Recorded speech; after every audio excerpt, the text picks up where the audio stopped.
Hello everyone. Today we continue to read Robert Spalding's book, Stealth War, How China Took Over While American Elite Slept. Now I just briefly introduce Robert Spalding, the author. Robert Spalding retired from the U.S. Air Force as a brigadier general after more than 26 years of service. He completed his career as the senior director for the strategic planning to the president at the National Security Council, and was the chief architect for the national security strategy. He is a former China strategist for the chairman of the Joint Chief of Staff and the Joint Staff at the Pentagon, as well as the senior defense official at a defense attaché to China. He earned his doctorate in economics and mathematics from the University of Missouri and is fluent in Mandarin. And now I just briefly introduce the book. The new principles of war are no longer using armed force to compel the enemy to submit to one's will, but rather are using all means, including armed force or non-armed force, military and non-military, and lethal and non-lethal means to compel the enemy to accept one's interests. Unrestricted warfare, military manifesto for the People's Liberation Army. In January 2018, a 49-year-old man named Roy Joyce was working at a customer engagement center of the Marriott International Inc. in Omaha, Nebraska. One day, while operating Marriott's Twitter account, he liked a Tibetan independence group's tweet that cited Marriott for listing Tibet as independent from China. 3 days later, Joyce was fired.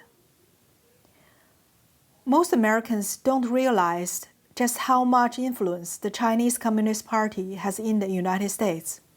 But the truth is China has been working under the radar to destroy the rights and systems crucial to American livelihood for decades. It's hurting everyone, especially those at the bottom, and, if left unchecked, threatens fundamental freedoms that sets America apart from undemocratic nations. In this book, retired Air Force Brigadier General Robert Spalding reviews the damage China has already done, chronicling how Wall Street billionaires and elite power brokers on both sides, from Mitch McConnell to Joe Biden, have enabled China since the Cold War. He provides evidence of some of China's most brilliant plots, including placing Confucius institutes in universities across the United States that serve to indoctrinate American students with false image of Chinese political culture and to silence criticism on campus of China's repressive regimes.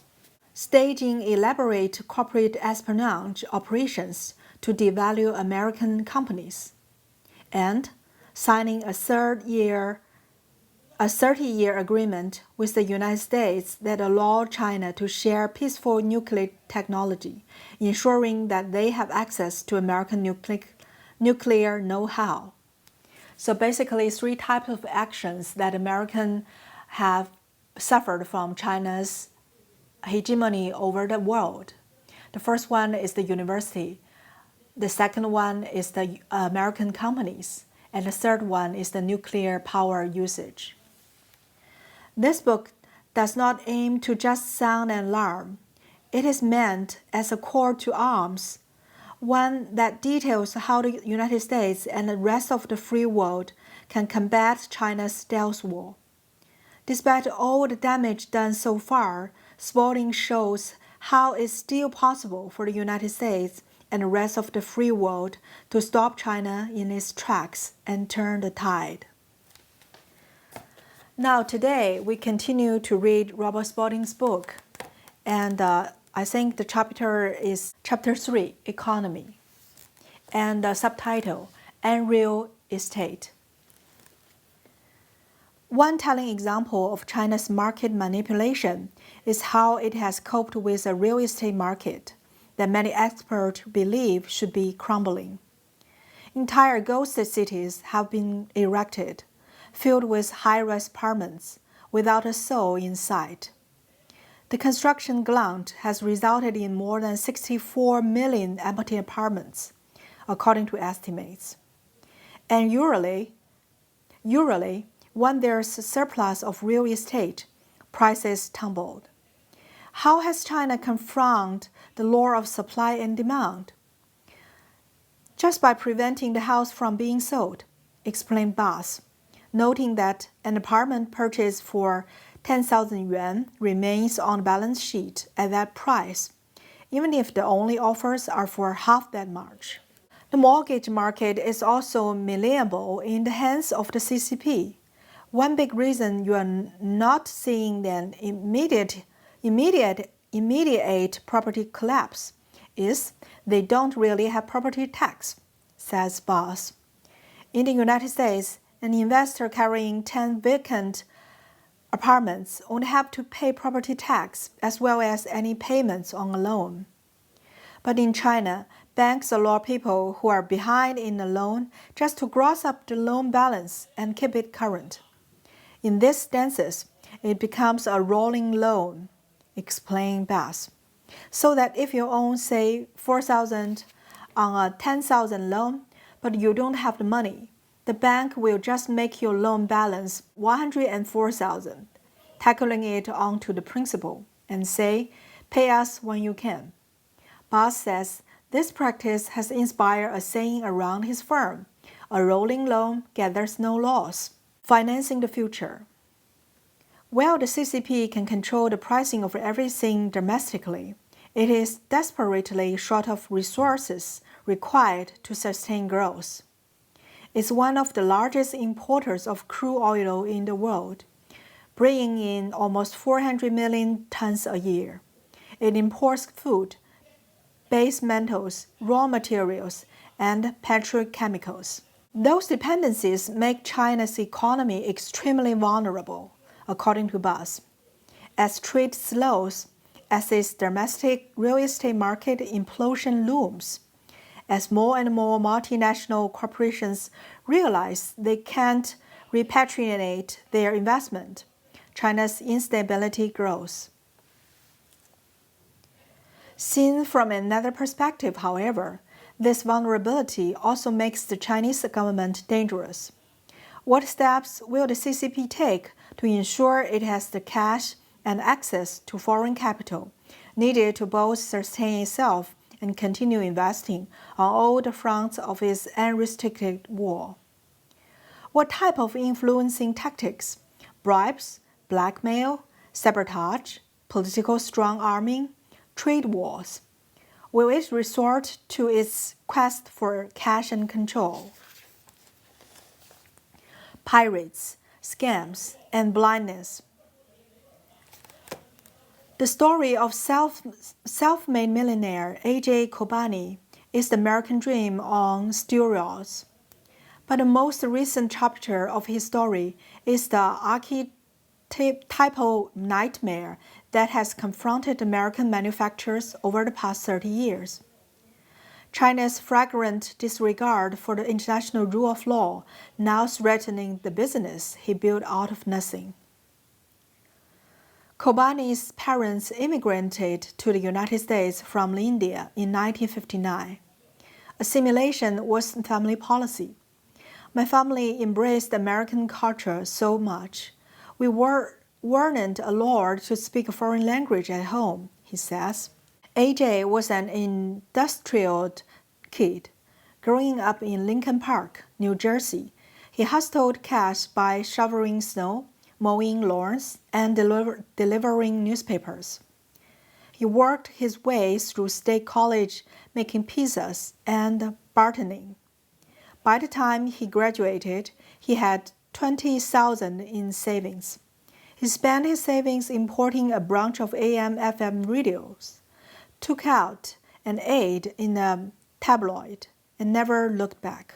Long story short, Kobani parlayed his 20,000 into a company, Tally Brands, that designs, develops, patents, and licensed unique consumer products that are frequently sold as part of the As Seen on TV brand. The company has generated more than $1 billion in sales annually for a number of years. Kobani has a sixth sense for problem-solving products. Mini stairs to help aging and overweight pets get around the house, magnifying glasses, digital TV, antennae for people who don't want to pay the cable TV, and fun home items like Star Show, which beams laser-like stars onto your house during the holidays. But he also knows how to create a market. Our products became popular very quickly, Kobani says, because of the millions of dollars we spend in advertising. We market them for many years, primarily through television. And then we started selling to retail chains like Walmart, Target, Walgreens, every major retailer in the country. In the 1990s, Kobani noticed that his company had become a target of Chinese counterfeiters. If you want to be a flea market, you would find counterfeits of our products. Everything was exactly the same, identical package, identical brand. His company put in quite a bit of efforts locating and shutting down warehouses packed with knockoffs. It was like a never-ending game of whack-a-mole, where you get rid of one and 10 others pop up. With the rise of the internet, however, the counterfeiting problem grew at an exponential rate. In 2015, we started noticing counterfeits of our products turning up on Amazon using our trademark, our patented product, using our photographs, using our video, using our copy, using everything. There were hundreds of listings for bogus As Seen on TV items, and often they were selling for half the telebrand's price for lower. Kobani clicked on the low-priced entities and discovered the vast majority of the listings were from sellers in China. No wonder he was seeing his sales figures sagging. Amazon has two ways of selling products to consumers. One is the traditional retailing arrangement that Amazon calls Vendor Central. The company buys product directly from a vendor, just as any brick-and-mortar store would. The second sales channel is called Amazon Marketplace, or more recently, Seller Central. It is essentially a vast digital flea market where anyone with an email account and a bank account can list and sell their goods. Amazon, operating as a middleman similar to eBay, takes a 15% commission on every sale. Based on its page designs, Amazon evidently doesn't really care whether it sells a new product via the traditional vendor sales method or by the seller method, because it may showcase the vendor product, but it also showcases links to sellers on the same page, including a display offering items at a lowest price. But Amazon doesn't monitor each of the millions of listings on its site to see if they are counterfeit. It offloads the responsibility onto the sellers. Here, the company's policy that all sellers must opt into. Representations and warranties. You represent and warranty that A. Your services and all aspects of their offer, sale, and performance will comply with all applicable laws, including any applicable licensing, registration, or filing requirements. When tail brands complained to Amazon that thousands of seller listings were illegal, Kobani says his company was told, "We have no way of verifying that these are illegal items. You need to clean up your own marketplace. It's not our responsibility to check if sellers are listing counterfeits. You need to go after these counterfeiters yourself." Infuriated, Kobani's team asked for the names and contact information of the seller listing counterfeit goods so that they could pursue them. They were told, "That's against our policy. We can't identify them." As frustrating as that exchange was, Two other realities left Kobani feeling even more enraged and powerless. The first was that even if he could identify the sellers, he had no legal resources in China. The government there had made it clear for 3 decades that it will not stop counterfeit goods from being made or exported. But the second involved Amazon and the U.S. government. Amazon is a terrific logistic company. It has to be. Efficiency adds to its bottom line. If it can't move products quickly at the lowest possible cost, its profit will shrink. So it seeks to optimize shipping for itself and its sellers to provide a great experience for its customers.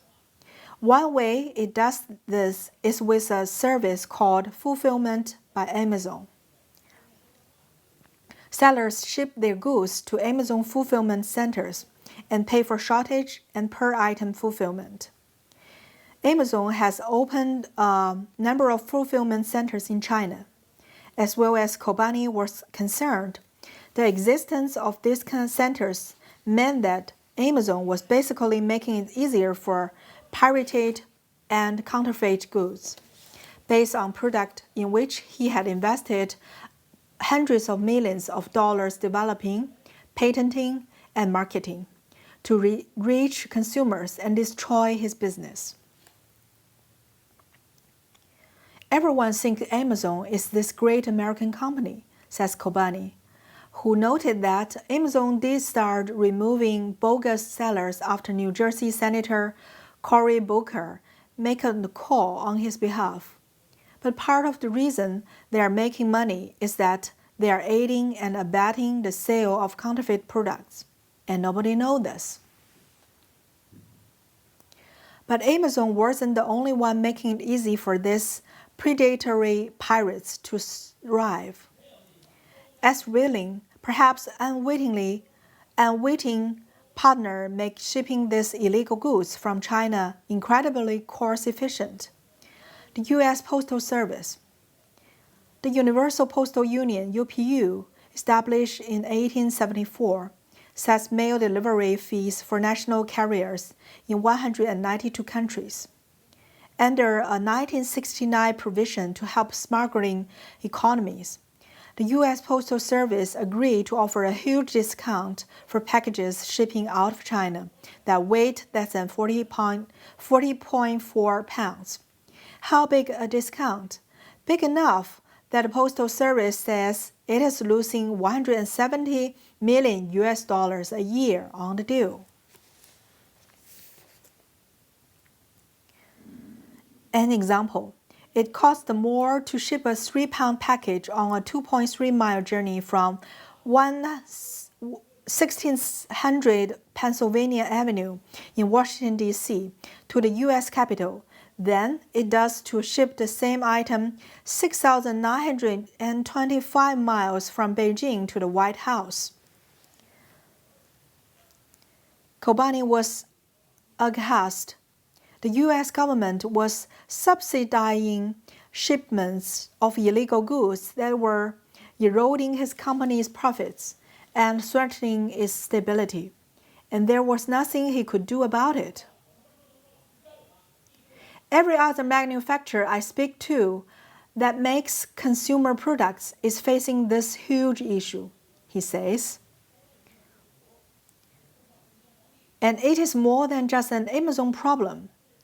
Yair Rayner is the Brooklyn-based inventor of the Frywall stovetop spatter guard, a colorful silicone cylinder designed to be set inside a frying pan to keep sizzling, bubbling grease and fat from flying all over the place.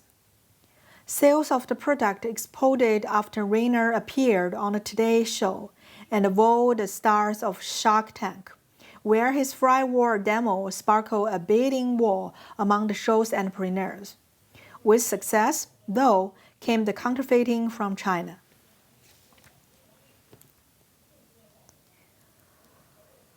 Bootleggers on Amazon have been the least of Rayner's problem. In fact, he has made it clear that Amazon is his company's most profitable channel by far. But Chinese manufacturer knockoff of the fry wall, billed as fry walls, have been showing up all over the internet, on Google search results, on eBay, on individual websites created specifically to sell these fakes. There are all kinds of infrastructure, some in the US and other Western countries, and some of it based in China, that facilitates the manufacturing, marketing, and distribution of knockoff products, says Rainer, a former equity research managing director at Oppenheimer & Co. But Rainer's nightmare begins in China, where manufacturers place fake fry walls on Alibaba, the massive e-commerce site that allows bulk orders. Think of it as eBay for retailers, and for AliExpress, which operates like Amazon's marketplace and offers single orders from a variety of sellers. These items typically list for 25% less than what Rainer charges for a real fry wall. AliExpress is a hugely popular online shopping destination in China and many other markets, but it remains comparatively unknown in the United States. So selling these illegal products to stateside consumers is where Amazon, eBay, and individual websites come into play. Essentially, these resellers are advertising a product without ever taking possession of it and actually holding inventory, Rainer says.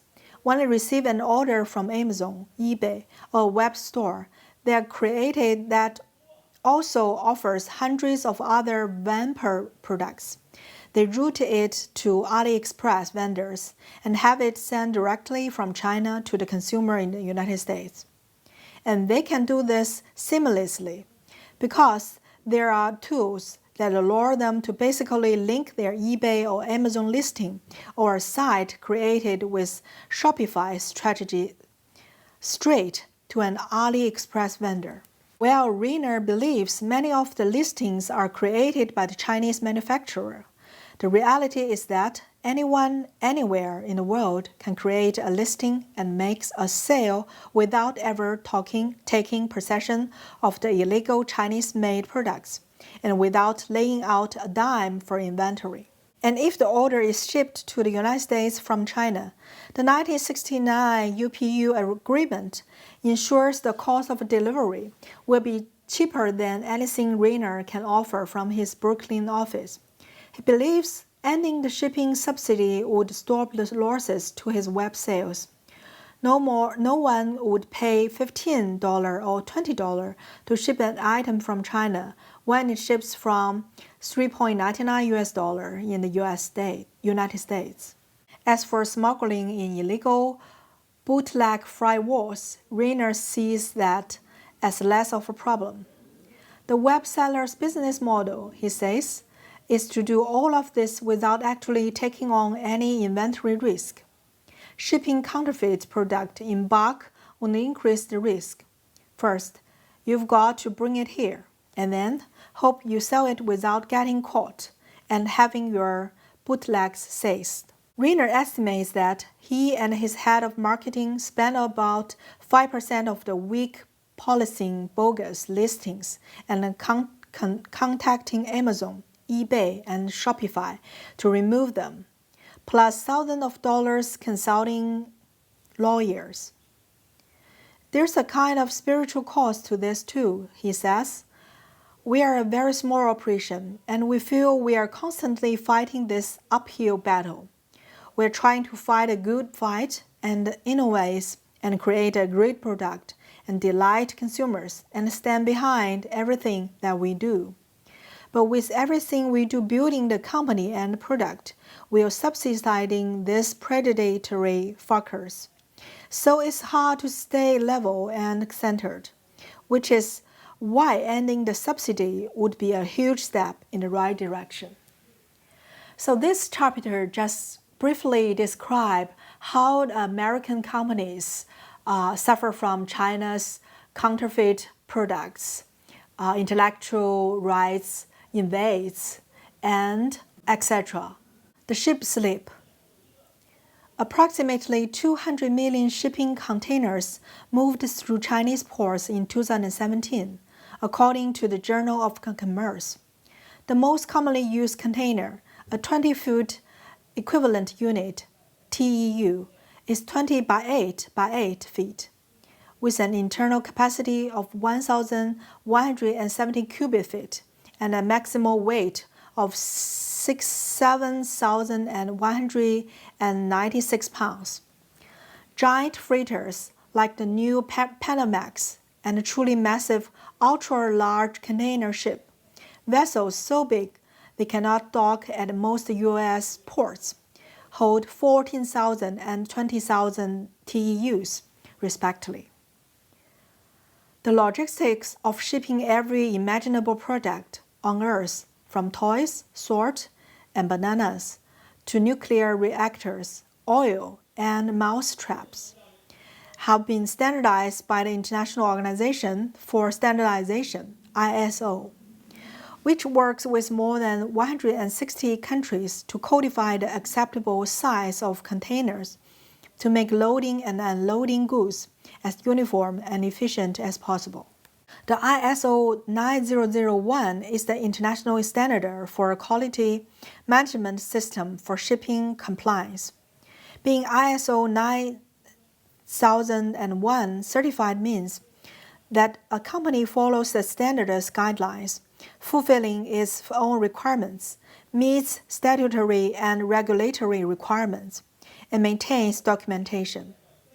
Companies are granted certification in different aspects of business, engineering, manufacturing, and so on, after the successful completion of a registrar audit. Certification supposedly confers legitimacy on a company. Its products are safe, stable, and won't break when you open them. An estimated 12 million TEUs are shipped from China to the United States each year, which breaks down to nearly 33,000 containers per day. The United States is allowed just four shipping inspectors in China. That means each inspector would have to inspect roughly 8,250 US pound containers a day. But of course, that won't be impossible, considering there are at least 20 ports in China used for international shipping, and none of those four inspectors can be in 5 places at once. Even if China allowed the United States to have 20 or more 2,000 shipping inspectors, these containers would not be vetted in any meaningful way, because the inspectors are not allowed to actually inspect the container. All they can do is to look the manifests. That is, they look at a list of what companies say is in the container. A container could be stocked with 200 pairs of socks lying on top of 5,000 pounds of fentanyl. But if the manifest says 20,000 pairs of white athletic socks are being shipped by a company with ISO 9001 certification, there is no need to check. The container is loaded and delivered. The ISO 9001 should be regarded as a largely meaningless rubber stamp certification in China, not a confidence-inspiring designation of quality assurance. The company that administered 50% of the audits and certified the results is owned by the CCP, and the CCP has no interest in slowing down production, sales, or exports that could bring in dollars. Furthermore, the auditors are easily bribed. As for the Chinese inspectors who work the ports, being vigilant and busting ships containing illegal goods or products not listed on the manifest are frowned upon. Opening up a container and searching it take time, and time is money. Delaying the loading and departure of a ship is the kind of thing inspectors can get fined for. So this is how and why American markets have been flooded with counterfeit goods. There are no checks and balances in China ensuring quality control. There is no Consumer Protection Agency, no Environmental Protection Agency, Patent or Trademark Office, no FDA or IRS. No one is interested in ensuring that products are not harmful and that there is copyright protection, culpability, the good governance. If tires explode, if airbags don't open, if a brake pad sensor fails after 100 miles, if a licensing fee wasn't obtained, if a product contains a poison, so what? The product are gone. The sale is made. Next. So this chapter just tells us a story that how American international trade through the shipment over the sea are hampered by the Chinese lack of supervision. So Robert Spalding listed, for example, the Consumer Protection Agency, the Environmental Protection Agency, Patent or Trademark Office, FDA or IRS. So a list of these organizations, governmental agencies should be ensure the quality of product exported from China to the United States. But the fact is that it is not. So thank you for listening to my reading of the book of Robert Spalding's Stealth War. We'll see you next time.